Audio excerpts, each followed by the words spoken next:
everyone. I am Sam Coyne. I am the Executive Director here at Crossroads. And we're thrilled tonight to be able to welcome Ken, Brian, and Bill. And I'll talk about kind of their backgrounds in a second. But we're here to talk about our soil remediation project we have going on. And we thought it'd be great to bring in the professionals and actually have them tell their stories and share their insights to what kind of goes into these projects, the history of these projects, and also Door County's legacy of these projects. So Ken Ebbott is with the San County Environmental Group, and right? Did I get that right? San County Environmental, it's called. And we're thrilled that he's here tonight and sharing his expertise. And then we have Brian Forrest, and he is a geologist, and he right now works for the Door County Land Trust, but has a long history as a conservationist in the Door County Soil and Water Department. And even a bigger history is Bill Schuster, who started the Door County Soil and Water Department and has captained almost all the projects that's gone through there that are still surviving to this day. So we're thrilled to have the three of you here. And I think just to kick it off, Brian's gonna give us kind of a I'm just going to give a brief soil overview. I think Bill and Ken are going to have a lot more pertinent information, but I'll certainly answer questions too. But just an overview of our soils here in the county. We have very thin soils. We've got the gift of the glaciers that have left us with thin soils and very calcareous till type of materials. A lot of glacial till, fluvial and lacustrine sediments that were a direct result of those advances and retreats of glaciation that left behind this very thin layer of soil. Our position here in the county, sticking out in Lake Michigan, also we have those thin soils, but we also have a very favorable climate for orchards. So those things came together, and we ended up with, Bill talked about some of the acres of orchard, but we've got a rich history in orchard growing cherries and apples. In the late 1800s, there were pesticides developed using lead arsenic. Lead arsenic, they brought it in a powder form and brought it to the orchard, and they would mix it in a water to make it soluble to spray, and then they'd head out into the orchard and apply it, sometimes several times. If you look at the literature, it was applied through the 1800s until heavily into the 1940s, and still in the 50s and 60s, and then they came up with a new wonder thing called DDT. That they used for pesticide application. But during the time that they used the lead arsenate, they would apply it sometimes several times throughout the growing season. In some areas of the country, they would apply it weekly. And the caterpillars and the moths that they were spraying for began to develop a resistance, so that they would increase the spraying, and eventually, as I said, other insecticides and pesticides were more efficient, but when they used the lead arsenate, they would the use of it increased throughout the ages, or throughout the time that it was used, and more applications as that resistance was developed. The key components, the lead and arsenic in there, as they were the residual landed on the soil or around the mixing sites where they mixed up the tankers full, and they went sloshing off into the orchards. And after they had mixed up this chemical, that breaks down into the key components, lead and arsenic, which are naturally occurring elements, but they bind in the soil very efficiently. They bind to organic material and clay particles, and they hold in that top 12 to 18 inches of soil. Arsenic in certain conditions can move, in certain pH conditions, certain soil makeups, it will move deeper into the soil, but those are the areas that we see that have been tested county around these mixing sites and around these orchard sites that we see these high concentrations of the lead and arsenic that resides in that soil. Some of the biggest concerns are direct contact concerns for those areas of soil. It's not a place you'd want to put a daycare or plant a garden, but it's throughout the county, these places persist. So there's care to be taken if you're working in the soil in these areas or identified areas or just that in general, because that direct contact over time, that increased exposure or long time exposure lead can lead to kidney function problems, brain and liver, some of your internal organs. The arsenic can lead to, there's cancers linked to arsenic, skin lesions, some pretty terrible things after that prolonged exposure to those elements. And Bill's gonna, I'll lead into Bill talking about I did the shock and awe part. So, but Bill's going to talk about the prevalence of those sites throughout the county and just what kind of a history we have with the lead and arsenic mixing sites. Good. All right. So, as Sam said, I was the county conservationist in our county for almost 40 years. And when this topic emerged in modern times, our department took the lead for the county, and I assigned myself to be the lead staff person on it. And so that's where my background is on this part of the project. Also, my family home was on Cherry Road. I went to Cherry School. I planted, pruned, fertilized, picked, sprayed cherry and apple orchards my entire childhood, along with my two older brothers. I sprayed lead arsenic, and I sprayed DDT, and I sprayed things of unknown, as I was telling Ken just a little while ago, pesticides that were unknown. To really dig deeper into my family part of this topic, my grandfather, Eli Saway, ran outside operations for Reynolds Brothers. And as we'll talk in a little bit, Reynolds and Martin's were the two largest orchards in Door County, and they were the largest in the world at the time.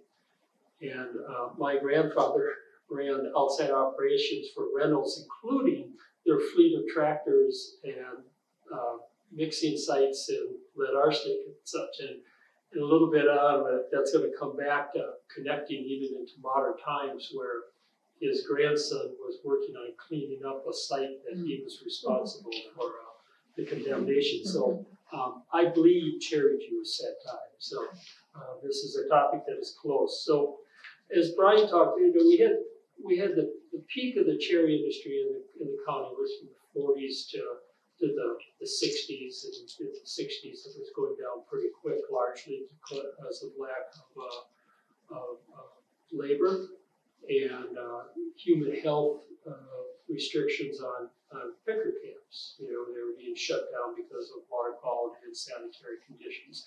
On Cherry Road, where I lived, every house on Cherry Road had picker lodging behind the house in the summer. Every nationality you can think of, there was up to 10,000 pickers, migrants would come into the county. So it was huge. And there was well over 10,000 acres of cherry orchards, and over 2,000 acres of apple orchards, and also a scattering of pears. And as Brian pointed out, that all of these orchards were sprayed with lead arsenic for years and years and years, and multiple times a year. And we would be out there spraying it at all times of the day and the week. And we recovered in it and other pesticides. In terms of the cherries versus the apples, we sprayed, or the industry sprayed the apples more often than the cherries. And that'll come back to when we talk about the orchards, because the contamination of the orchards is higher in old apple orchards than it is in old cherry orchards. And I was trying to think about this site right here, and picture that as a kid. And this was an apple orchard here, but it wasn't traditional apples. I don't know if you remember it all, but it was an apple orchard more or less where this corner is as you head down to the creek. So we have all these old orchards, and every one of them is elevated in lead and arsenic. Every one of these orchards had a mixing site either owned by that landowner that had the orchards, or it had a mixing site that they were using elsewhere. When Reynolds and Martins, and potentially some of the others, slightly big ones else in the county, they sprayed other farmers' cherries and apples. Because if you go to SWCD, the department where Ryan and I, who are just as alumni here, that used to work there, you can look at maps that show you the history of what was in those orchards. What we did is we took 4 years of aerial photos starting in '38, and you can identify orchards, just by the design, and then you could identify cherries versus apples by the size of the crowns and the spacing. So it's quite possible that if one is looking for a building site and it's orchards, old orchards, you can still make a decision to have a site that's less contaminated by avoiding apple versus cherry. But all the orchards are elevated. The mixing sites are of a higher concentration because that's where we mix it. That's where we clean the tank. That's where a 12-year-old kid that was done for the day and there was still pesticide left in the tank just pulled it, let it all dump because he wanted to go home. Mixing sites were a location of actually misuse, not prescribed use. And again, we'll get back to that as it becomes what was determined as the culpability of this topic for the cleanup. So not a lot of attention was given to this topic after it all happened. And then in the 80s, the mid 80s, and again, this is all a long time ago. And I didn't even realize how long ago it was until I started getting ready for this evening. But somewhere in the mid 80s, there was a couple of wells in Sebastopol, in between Martins and Reynolds, that had high lead in them. And that caused a whole spinning by health department people and DNR trying to figure out why, looking at the type of pipes they had and all the typical things you look for. And one of these houses was very close to Reynolds Brothers' largest mixing site. And they noticed that, and there was exposed bedrock at this site and such, and they noticed the copper staining, and copper was part of the pesticides that were being used. And that opened up the whole topic of what type of pesticides were being used in the county. And that then, from people that had no idea what the orchard industry, and that brought the whole lead arsenic pesticide, what does it mean for Door County? And we ended up, the health department was doing, and when a topic takes off, it starts spinning at first. And they were doing blood tests, and there was all sorts of research going on. And what responsibility came to our department and along DNR, we were working really close with DNR in those years. And that began a decade-long process of identification of the problem, the industry, the scope, and then what's going to happen. So, being this in the mid '80s, there was still a fair number of old-time movers and shakers from the chariot industry from the days of the 40s and 50s. two of the biggest lived, one across the road from my parents' house and one down the road. There was an extension agent. We had orchards, so there was a lot of people, including myself and my mother and my uncle, who we knew where mixing sites were, within our area. I guess I didn't mention that. Of the concentrations of orchards, they were from where we are right here to just short of Carlsville, and then another cluster by Egg Harbor, and then another cluster by Sister Bay. And so as we were, in fact, it'd be interesting if you'd ask a lot of people that have houses in these subdivisions right here, ask them how close do they think there was an old orchard, or how close was there a mixing site. And you'd be surprised, you wouldn't be surprised to have many people realize that wasn't even the previous history of their property. So based on a lot of personal knowledge from people that were involved in it, we were able to use certainly aerial photos, but also start to figure out who was doing what during the 40s and the 50s and the 60s, and we came up with a pretty solid inventory of the major orchard operations in the county. So, but then after that was done,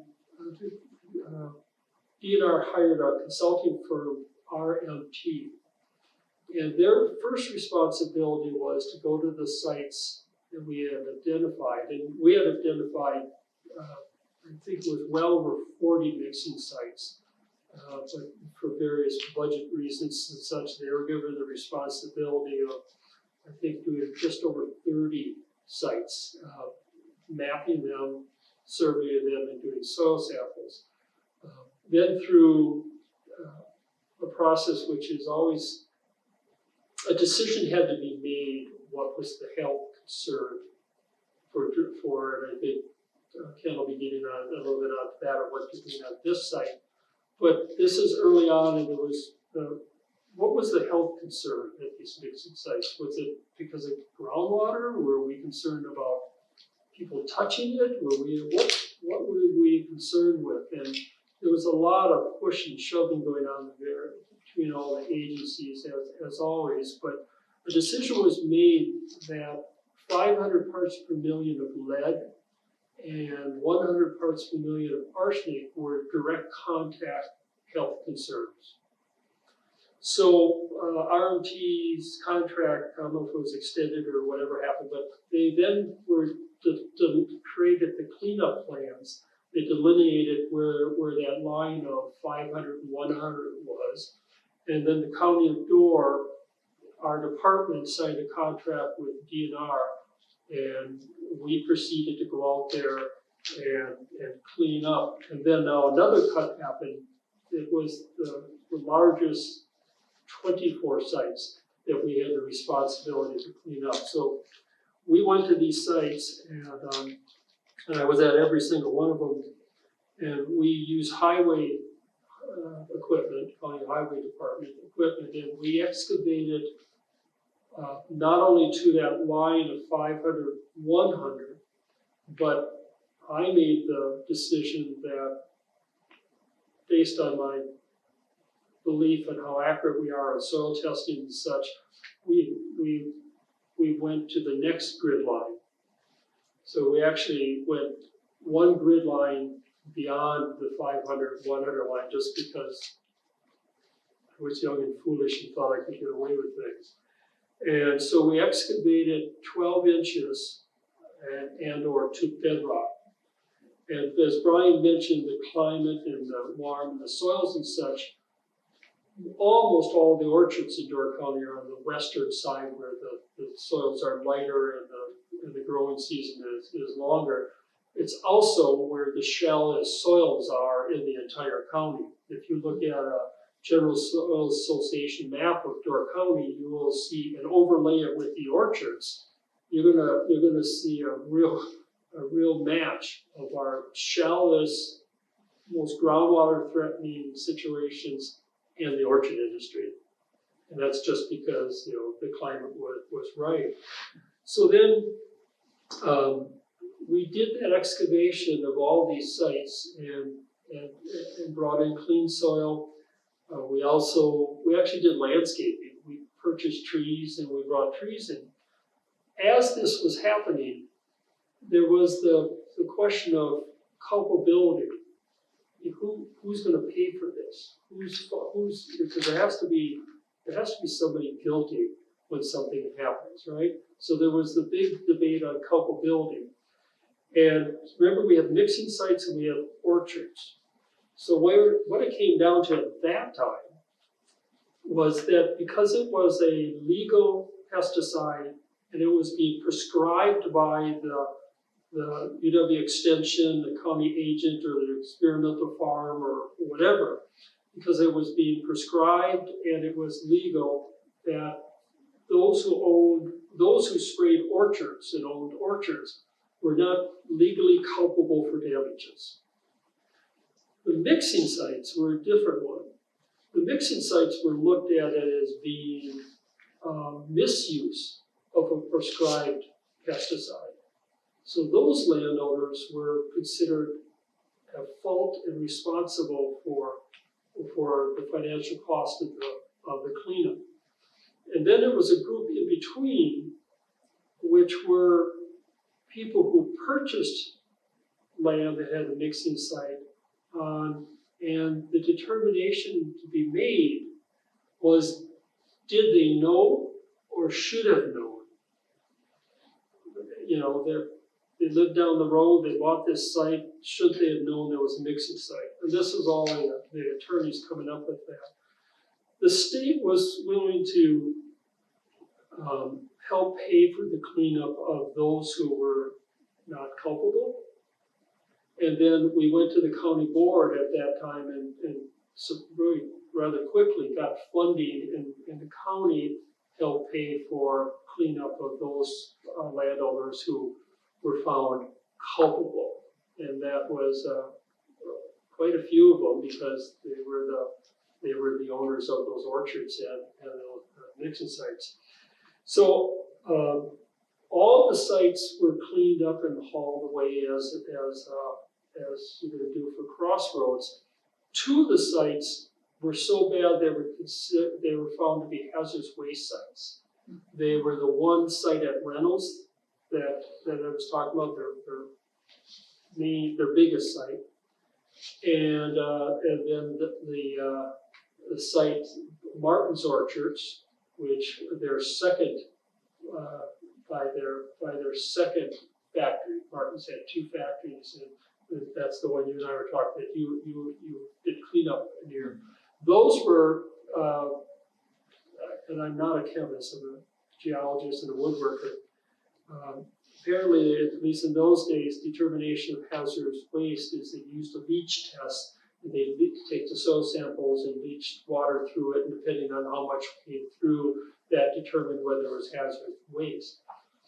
Well, so what was done, and to this day, I don't know if it makes any sense, but what was done is we spread superphosphate fertilizer all over the site and mixed it in, which then caused the lead and arsenic to attach stronger to the soil particles, and then it didn't leach out, so then it was okay to bring it to the landfill. I'm not sure to this day whether that was the right thing to do, but that's what we did. Do you remember those numbers off the top of your head? What those levels were? At The lead and arsenic, because I knew them at one time, but I can't remember. They were in the like 19,000 parts. Well, and the reason you do that is it's roughly, say, $50 a ton to take it to a landfill. If you have to do this other project, or if you call it hazardous waste, either you're not going to dig it because it's $500 to $700 a ton. It's 10 times more expensive. So it's just cost prohibitive. So you change it into a non-hazardous waste by chemically showing that it doesn't have that characteristic of hazard anymore, and then you can take it to the landfill for the $50. So Crossroads this property wasn't a part of these early inventories. because we really were targeting the largest ones. And then we even had a list of like 40 some. And one of the realities of today is that there are many mixing sites out there that haven't been inventoried or tested or anything else. Now, granted, the larger the orchard, the more pesticides that went through a mixing site and thus of a greater concern. So the small 5-acre mixing site, orchard that had a mixing site, you would expect not to have a heck of a lot of pesticide on the soils. One thing goes back to that, one thing we did notice when we looked at the numbers over time is the mixing sites that were operated by the owners or the owner's family had lower levels of contamination than the mixing sites that had hired staff. Pesticides cost money, and it was simple as that. And where you had hired staff, the numbers were much higher. So when this whole topic comes around in terms of what sort of public health concern is there, and it all relates to what the sources are and the impact of the management. And you got to kind of walk yourself through this whole topic. So the public health people tell us that there's two concerns. One is direct contact, and the other is ingesting or drinking. Basically, either touching it or you're bringing it in your body. So we have those two factors there.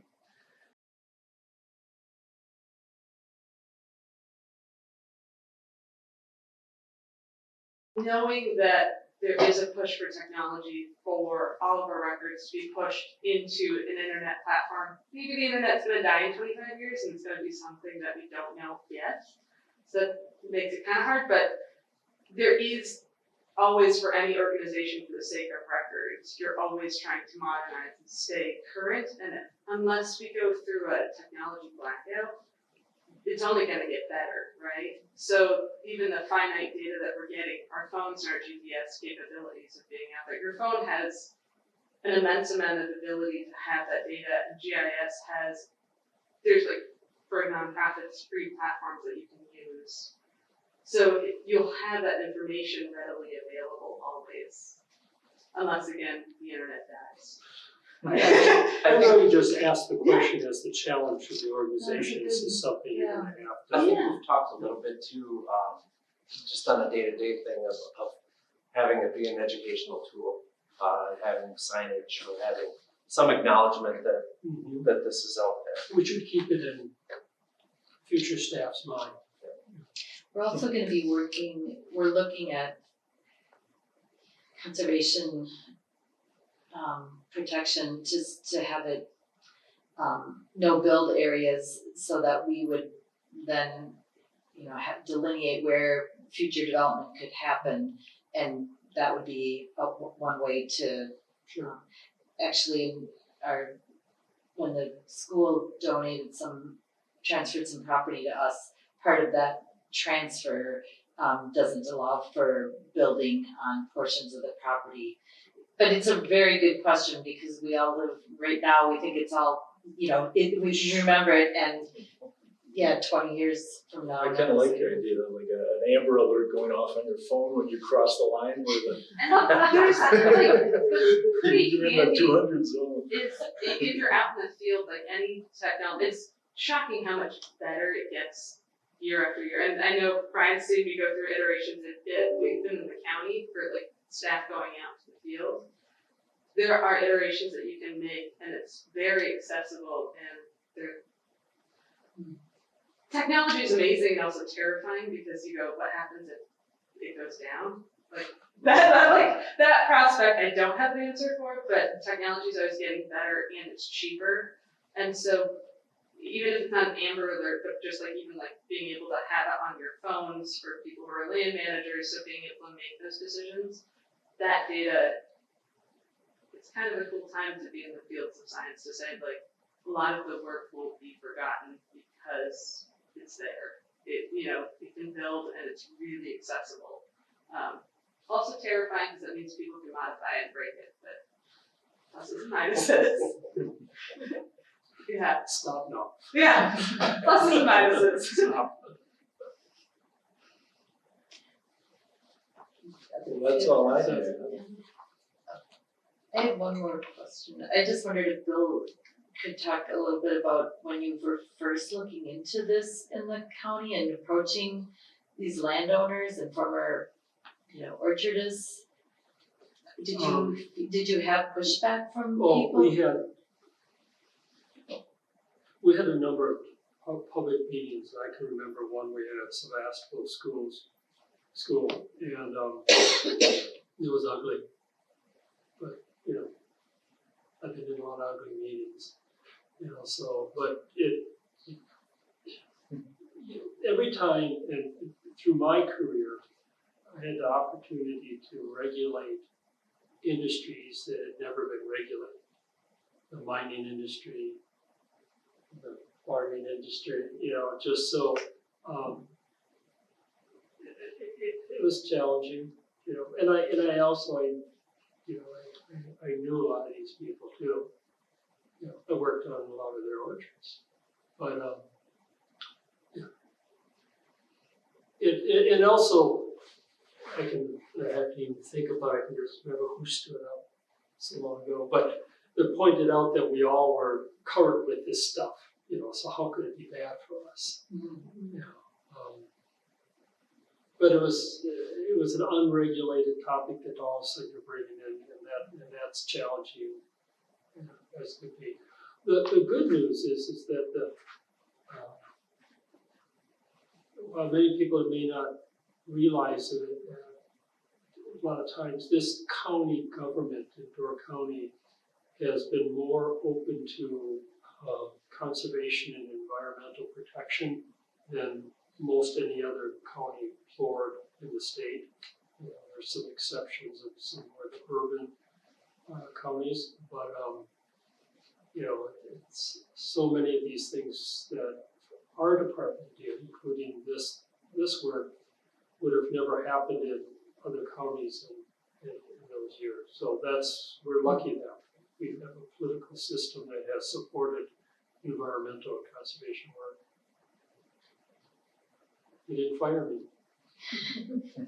You told me that I asked you when I was working on an article for the newsletter, what came after DDT? Like, do we just keep coming up with bad things that we don't know are bad? But you said there's something now there's something And I'm a measured. long ways from being on top of any of that, but as you talk to the people who are in the business of pesticides and such, they break down, they don't have the longevity of the things that we used in the past. I think that's the biggest thing. The DDT was mobile, so it's flushed through the system. It's kind of interesting that one thing we're using didn't go anywhere, and then the next thing we used, this water soluble just kept on going. So, but there's the breakdown of pesticides that happens. It's supposedly much better, and they also are much more precise. When you were talking about how they spray more and more and more and more and more. I think use of chemicals on farms is much more precise business than what it used to be. So are lead, I'm sorry to interrupt you. No. Are lead and arsenic kind of oily based or something? You mentioned that the DDT was water Or soluble. they're metals. I didn't hear the question. Are they water based? No, are they more oily? Because you had mentioned DDT was mobile Well, it's and water soluble, but so I'm thinking, so lead and arsenic are more like kind of oily. No, They were powdered. they were powder, but the minerals themselves bind to the soil.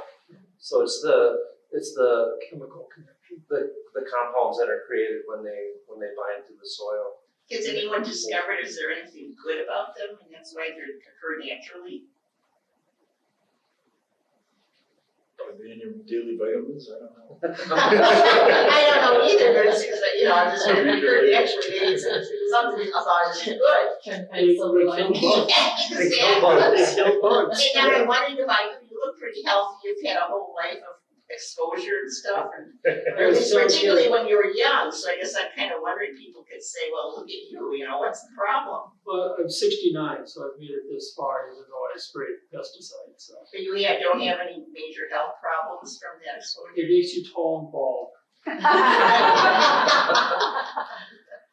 Just think what I would look like.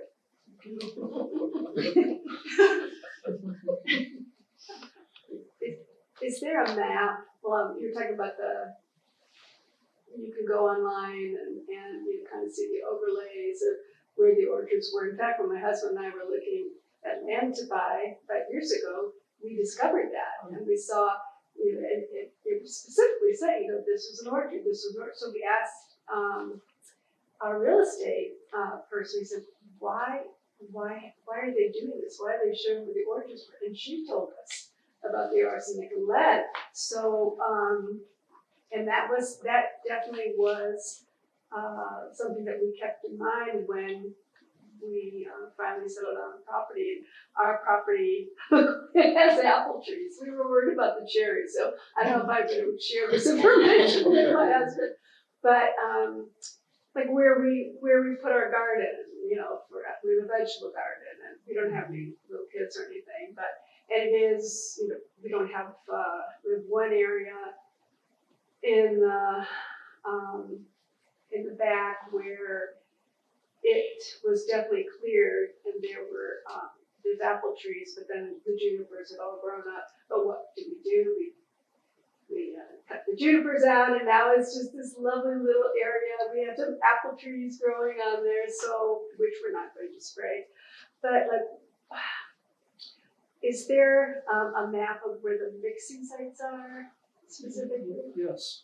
What is that? SWCD, If you go on the county of Door on the web map, Okay, there's different layers that you can turn on, and one is right. is it called impaired I think areas? it's under conservation. Under conservation. Impaired Yeah, areas. and you can turn on, there's Concert, yeah, that's the and same. if you click on the orchard, it will tell you what years it was apple, and what years it was Right. cherry, and there are mixing sites identified. The ones that have been identified are Once they happen. around there. They're Okay. dots. They're just dots, and Right, the precision at the time they were mapped isn't got it.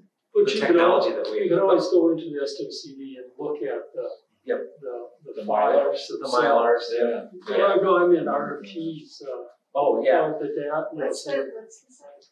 You could also Door test. County Soil and Water Conservation Department would have the original Okay, work. They've got the studies that Bill said RMT was the firm that had mapped a lot of those and taken the soil samples. So they've got file cabinets full of that.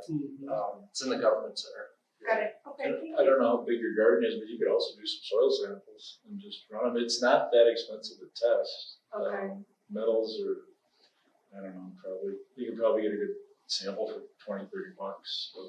Where would you, I sampled my soil in order to figure out what I was deficient in and why my squash wasn't growing. And it's very small. It's like 4 foot by 8 foot, and they're raised beds. So Raised is better. yes, that's kind of why we Soil, did that right. too.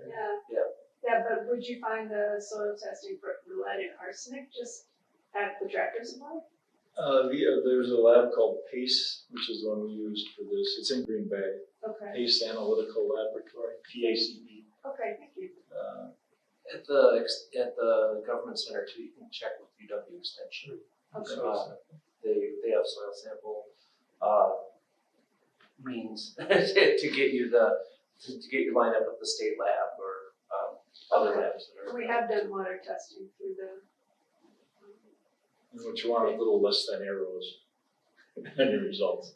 There's no detection. Got it, okay. And not all garden plants take up the lead and arsenic. There's literature that will talk about which ones take it up and which ones don't. And root vegetables are going to be, they're a direct contact to the soil, so that if you wash them well. Right. Gotcha, thank you. I live on 9th between Michigan, excuse me, and Louisiana. And I believe our house was at the edge of the city at one time because it's one of the older homes. Because beyond us are the newer ranches and stuff like maybe from the 60s. Do you know if that area there's kind of I think it's community property really, bordered by 12th and 9th. There's no street that goes through there in Michigan and Louisiana. Was that an orchard, do you know? That's right back of our property. And I know the Palmer's home is like just kind of a block away, and I think that they own orchards, but I'm not sure. There, just had a picture, but again, go on online. Between the schools. What? It's between the schools and us. You know, the schools started on 12th. This is in Sturgeon Bay. Well, certainly that there was orchards coming down where the school was and all the way up toward the Y and such, but I can't That was picture all our site. orchard. But it's easy enough to either go online or just stop in the SWCD and ask to look at the maps.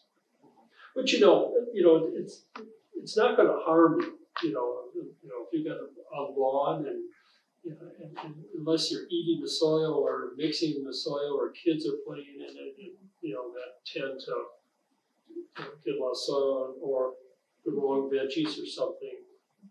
It's not harming you and you're in the city and you're on municipal water supply, so even that topic of what your individual well takes in isn't even something of your concern. So really, if it's all just there, covered, it's fine. I always told people that in terms of the lead arsenic topic, if they came with a site that was the place that they just looked for forever, there's a way to manage the lead arsenic to be completely healthy. And there's some things like you have a rural well, you may make a decision you're not going to drink out of it or whatever because you've got a mixing site right on there. But this is a manageable topic in terms of individuals.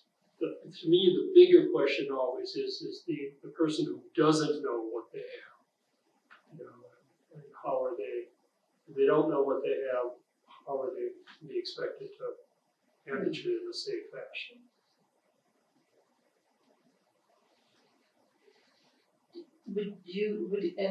Or I guess Brian and Bill, would you know when the most recent remediation of another site in Door County, was this back in the 80s? Has there been anything since, or are there any others that are going on right now that you know of? There was individuals that did it on their own. Time goes so fast that. But yes, there's been additional remediations that have been done, and some working with the state, some just doing things. Right now on just past Bacano Foods at the old Gordon factory, if you know where the detour has been. So that's a site that they're disturbing right now, and they've gone through. They're doing their due diligence with FATCAP, and but there's an example of a site that some limited work was done at one time. There's areas that were covered by concrete and some other buildings which now have been disturbed, and so it's sort of, I don't know if you call it remediation that's happening, but there's what they can build and what they can't build and how it's going to be built. I think, and I'm not at all close to the topic, I know they've got authorization to do a certain amount of work now, but it hasn't been defined what's going to be built after that. So there'll be potentially some remediation going on there, and that's right in the city. And that was a very active factory when I was a kid. That's lined up exactly with where my brother Mark lives now, but where my parents' house, we used to get cherry juice in our well. For free. Yeah. Yeah. the processing plants now, I'm assuming that they, for example, I live right outside of Egg Harbor and Sequist processing plant is just down the road. I'm sure that they have updated and they have specific rules and as far as the washing of But the lead arsenic's not being used anymore, and the DDT's not Correct. being used anymore. So you're saying that the same, I'm saying the world's a safer place, but I still, got it. I'm still someone who's very careful about what I drink. Gotcha, well, yeah. 1988 was the ban of lead arsenic. Is that what it is? See, 88. that's Yeah. not very long DDT was ago. 73. Yeah. But we were using sort of leftover, when I was, in the 60s, leftover lead arsenic, because they were bringing in DDT, but we're still using it. Wow.